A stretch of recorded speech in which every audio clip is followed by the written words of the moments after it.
This podcast is sponsored by NACO Gold and Silver Exchange. Check them out online at nacogoldensilver.com or go by their location in San Antonio at 13323 Nacogdoches Road, Suite number 3. NACO Gold and Silver Exchange.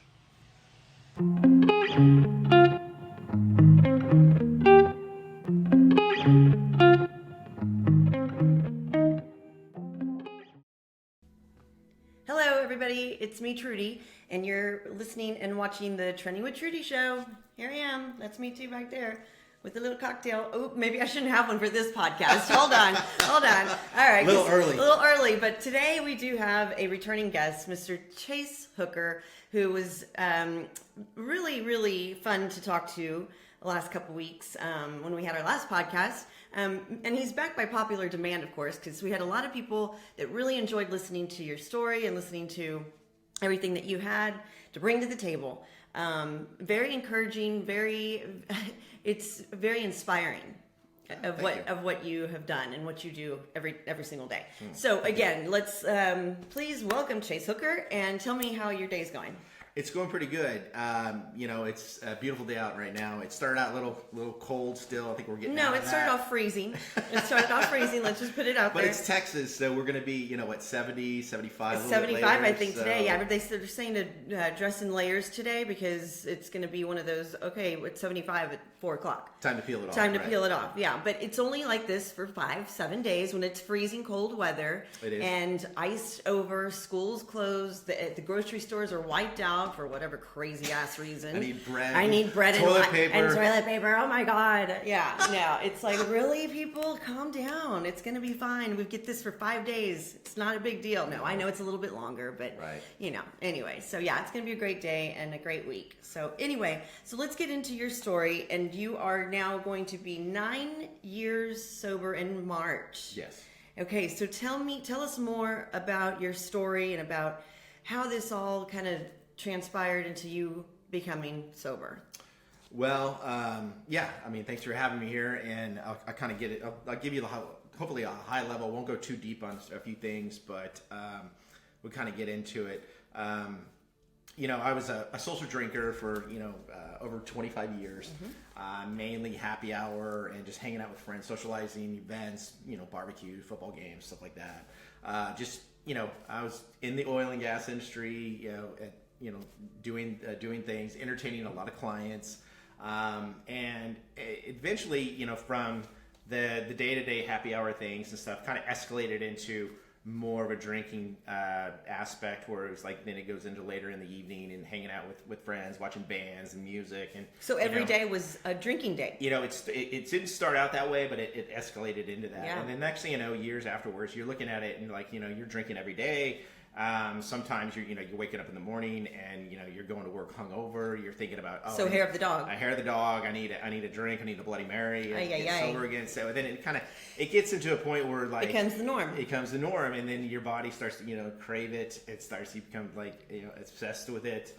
And eventually, next thing you know, you're looking at it and you're like, I need this to function. And it gets very scary because it's a slippery slope and it goes very quickly. And do you feel like it escalated on from a year to you were fine and then boom, 6 months came and it happened? I think it progressed over years, okay. But along with a lot of stressful things in life, in the highs and lows, whether it's relationships, financial things. We know how that feels, yeah. Everyday life, you use it as a coping mechanism to kind of numb yourself and get away. You like to have fun, it lets you loose. And then you kind of crave that feeling more and more and more. And so you want to feel that all the time and keep that high going. So that's where you start drinking more, and then your body is become more of addicted to it and stuff. So, back in, I was doing that for a long time, and then it kind of started escalating when I was going through some darker depression kind of times in 2013. And basically what had happened was I wasn't really taking care of myself as far as working out, eating correctly, and just basically living off the sugar and alcohol. And that was keeping you going. Keeping me going, and very stressful lifestyle and stuff. But my body started to react accordingly and not being taken care of. And so basically what had happened was I developed some complications within my liver, and the liver started to shut down. So when that happens, it just escalates very quickly. And over that time period, in about 2 days, I went from like my normal weight was about 190 to about 250 pounds. Because, 2 days. 2 days, because what happens is when the liver kind of shuts down, it can't really process fluid going through, and so that fluid gets trapped in your body and you blow up. That was scary. It was very, very painful. It's very scary because it's very dangerous. Yeah, and your body's freaking shutting down. It's shutting down. Family came in, friends were concerned, went to the doctors. They were like, hey, you got to do a complete change of your lifestyle. And I did. I held on it for a long time. It took me a while to recover over that, with the body going through trauma and everything, getting drained. So were you in the hospital obviously, how long were you in the hospital? So there's a lot to my story. It doesn't just go to, hey, I was drinking and then I got sober. I went to the hospital and I got sober. There's lots of highs and lows in there. And, if when you hear me speak about it, sometimes I'll get more into deep stuff, but, there's different rock bottoms that I went through, and everybody's rock bottom's different. But I went through that type of liver failure twice, because first, it's not a pleasant experience, and I write about this in my segments, which you'll see on social media. Yeah. It's always posted March 15th if anybody wants to go check them out. You can go scroll my Facebook. Yeah, go look at that. But 2013 was the first time I went down, and then I was sober. And then, unfortunately, I relapsed, like a lot of former alcoholics do, or what happens, because it's very hard to once we stop drinking, we have to deal with a lot of things sober, all those emotions, all the stressful anxiety. It's all there. It's all real now. We're not numbing. You're not things. masking it. No, yeah. we're not masking it. So it's very, very difficult to deal with that. And if you don't understand how to deal with that, well, you're screwed. How do you do that? Where are the tools? There's a lot of tools out there. There's AA, there's counseling, there's church organizations, and there's a lot in town. There's private organizations, rehab facilities. Well, I know you've done a lot of speaking engagements as well, right? Yes. For churches and I have. So if anybody would like to have Chase be a speaker for y'all's, conference or something, give him a call or let me know, and I'll text him and let him know who. During this sobriety of my journey of sobriety is you give back to the community and you want to share your story, and it's not about, because you want to help people too. It's all about giving back and helping people get on that path and giving them inspiration or the nudge.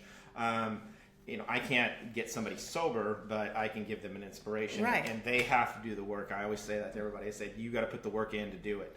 But if I can give that inspiration, I'll be more than happy to do it. And I get a lot of private messages. I speak with a lot of people. I work with a lot of people that I help out with. That's that. awesome. And it's part of what we do. Everybody kind of attests to that who's been through this, and it just fills our heart full of joy. Yeah. Because we were always, once we find this peace and find this journey, it's something we want to share. It's something you want to feel. It's exactly what we want to do. Yeah. And so I make it part of my life. That's and awesome. It's my identity, who I am. That's what great. What I like to do. So, but yeah. Going back to you mean being that twice for your liver to shut down twice. Yeah. I mean, not shut down completely, obviously, but not completely, but damaged to enough where it could have went to I wouldn't have made it. I was right on the borderline, and doctors didn't know if it was touch and go, if I was going to pull out. And how did your family feel about this? Like, I mean, did they know? I mean, when I say family, I mean I'm talking like cousins and second cousins. Your whole family. So here's the thing is. I've been sober almost 9 years.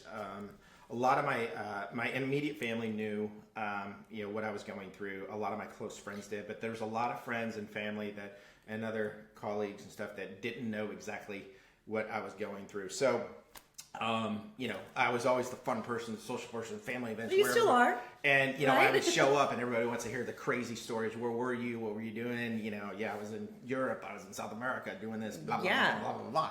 And then one day I show up, and I'm sober, and everybody's like, "Whoa, whatever. What and happened? no one really asked too much, but they were just like, okay, This is a little awkward. It's little awkward, weird. but Yeah. they were going with it. They're happy you're sober, but they never really curious about it. So, about I think it was my 5th or 6th year of sobriety, I decided to really make it a kind of a calling to myself to really try to put my story out there Yeah. and use that to help people. And so I started using social media as a platform to tell my story. And I just do little segments of my entire story, because the story can take like a couple of hours to really... Like a book. Yeah, when I speak. You should write a book.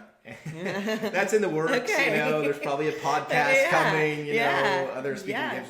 But, I do a small little segment every year on my sobriety date, March 15th.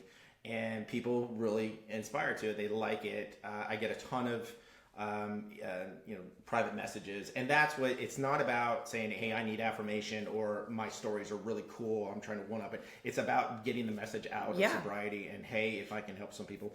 But when I did that about, I think it was my 5th or 6th year, it was the first time I did that. It kind of went out everywhere, and there's a lot of feedback where I had some family members or cousins and stuff, they had no idea about that. And that's just how that was, there's different generations of the family. There are some people, and you'll hear about this, is like, they don't want to talk about those things, or they, it's a family matter, or it's, it is Alcoholics Anonymous. Exactly. There's a lot of, it's touch and go. There's some people that like to share their story. I have no problem doing that. There's employers that some people think that might be shamed upon. They might get fired. Yeah. I look at it as like, hey, it's my history. I own it. I'm going to put it out there. And that's awesome of you. But if somebody judges me on that, I really don't care. Well, I'm you like, shouldn't. I don't really want to be around those people, but good for them. Yeah. You move on your life. I'm going to go and help other people that might need it. I love that. I love that. I tried to do Dry January. Uh-huh. I failed. Look, I failed. It It was exactly like you were saying. It's a football game. It's someone's anniversary. It's a birthday party. It's this. It's that. It's always Cowboys that. The lost. Cowboys lost. Who doesn't need a fucking drink for the Cowboys losing the way they did? Oh my gosh. Okay, sorry. Look, Okay. no, but so and then I started thinking, because you said you relapsed. Okay, so this is not on the scale at all. But I'm thinking, well, hell, why can't I try Dry February? you can do it. And it's a short month. Yeah, there you go. No, I'm not trying to. I'm just, I'm just admitting that Dry January was not a success for me, and I don't know if I could be sober the rest of my life. I really don't, and I applaud you.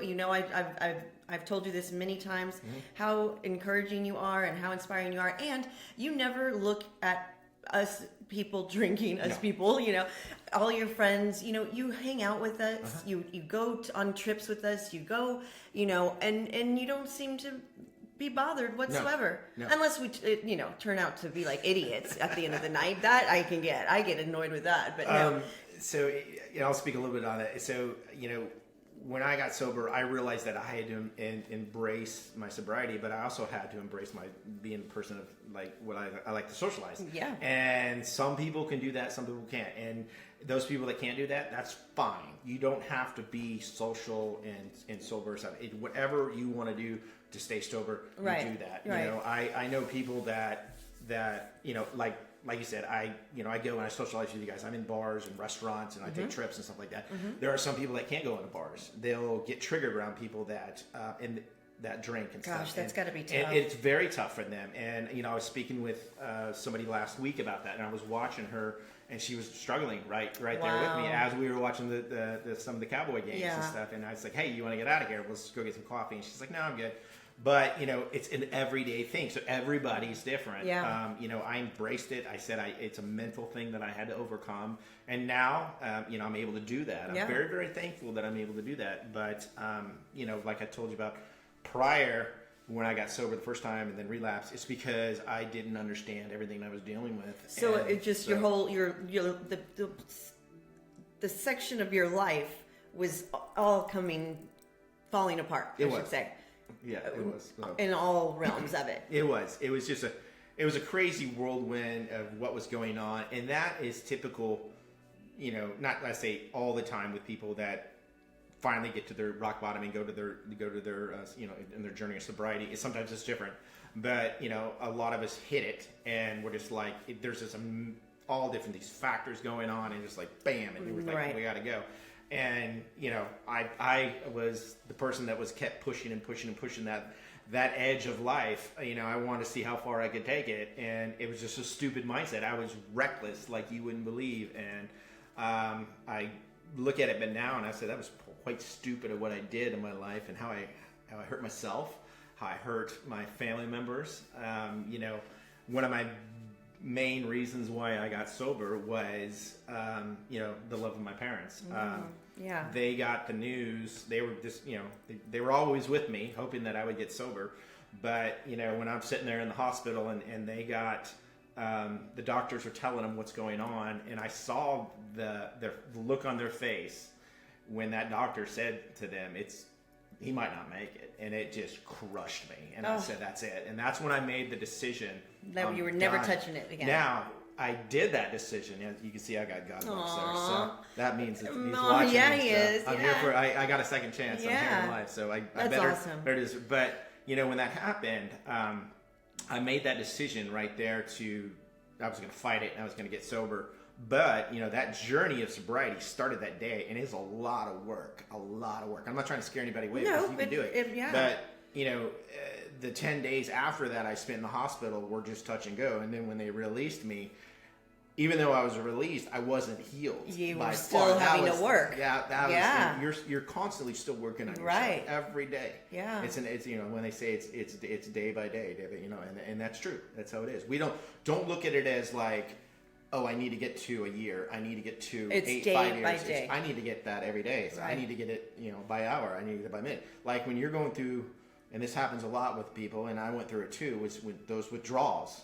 Mm-hmm. I mean, that is what just kills you the most. And you're shaking, you're itching, you're just freaking out. The anxiety. I don't know if I can do it. So you're counting. You look at the clock, like I'm an hour in.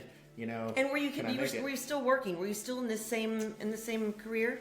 I had taken a year off when I. So you were able to get yourself healed. I was able to get myself healed, but I did it. I didn't go to AA, and I didn't go to a rehab facility. I just cold turkeyed it, and I pushed through it. And some people can do it, some people can't. But that's what I ended up doing, and just kind of with the love and support of my family, my friends checking on me every day, and I was able to make it. That's amazing. So, yeah. That is so awesome. Yeah, you really your story is definitely intriguing, and I know there's more to it. Mm-hmm. And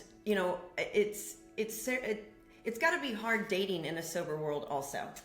It is. However, I'll tell you this. So it's kind of like if you look at social media, you're seeing this kind of change right now, and I've seen this over the last year. It's kind of like the new thing. Yeah, it is. And like being sober is cool. It's cool, yeah. And I get it. I love that healthy lifestyle if people are going that way on their own choice without going through the traumatic events that I went through. Sure. But on the dating side of things, it is challenging. Just that there's so many people that like to be socialized and stuff like that, and I know that some people they're curious about it, but they're also hey, maybe I don't want to date a sober person because I can't have fun. I can't drink around them. Or that's just too much. I want to deal with that. So there's an easy easy move out. to the side. Yeah. Or they're like I drink. Like if somebody would say I drink and I dated a sober person, I'd never be able to drink around them, or I'd feel uncomfortable, and I don't want to give that up yet. Yeah. I don't really have a problem, but I like socializing. Mm-hmm. So they're like, eliminate that. So it really, it shrinks the dating pool if you look at it that way. So you kind of got to find somebody that's in that same headspace, that's maybe in recovery, or that's already further along in the recovery. I always say that. Yeah. Don't date somebody that's right in a month in, 2 months in, because they're still vulnerable.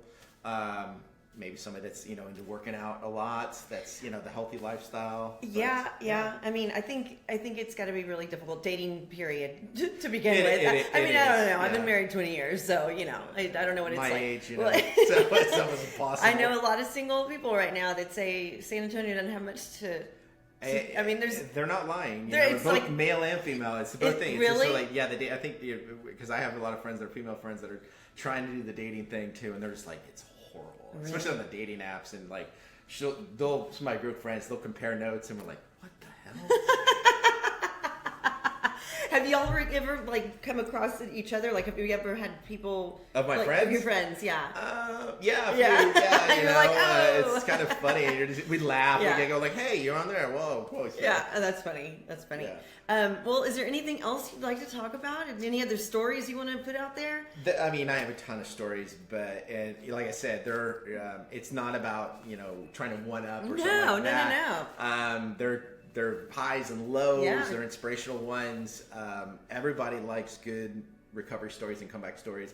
One thing I always when people try to ask me about when I'm working with some people and they're like, hey, I really I really like your story and I'd love to be able to, I want to start my journey. I kind of give them a little challenge. I said, look, it's day by day. Put the work in. You can do this. I'll be there for you. Or, if you want to get with another sponsor or whatever, and we can do this. But I said, what's really cool is I kind of challenge them. I said, go tell me your recovery story when you get it. I said, because if you like it, you can write your own recovery story. Nice. But you got to live it first. You have to put in the work. So I challenge that. I want you to come back in a month or 2 months and tell me your recovery story, and let's celebrate. That's cool. Yeah. So that's my little. I love that. Yeah. Well, good for you. Yeah. Give me a high five. There you go. That's great. Sure. No, I love it. I love it. All right, guys. Well, I think we're going to wrap it up for this week of The Hooker. The Hooker. Chase Hooker. No, thank you so much for being here. Me. Yeah. And at any time, and if somebody wants to meet with me, one-on-one. That's awesome. You can reach out to Trudy or myself. Yeah, reach out to me. Find my stories on social media. I'm open for speaking engagements and stuff. Yeah, that'd be great. Just awesome. anything I can do to help out. I love that. Yeah. You're a good guy. Good guy. You. All right, guys. And also, I want to thank Nacogdoches Gold and Silver Exchange for sponsoring our segment today. Go see them on Facebook and Instagram and on their website, Naco Gold and Silver Exchange. Thank you so much for listening and watching, and we will see you later. Everybody have a good day. So what was it?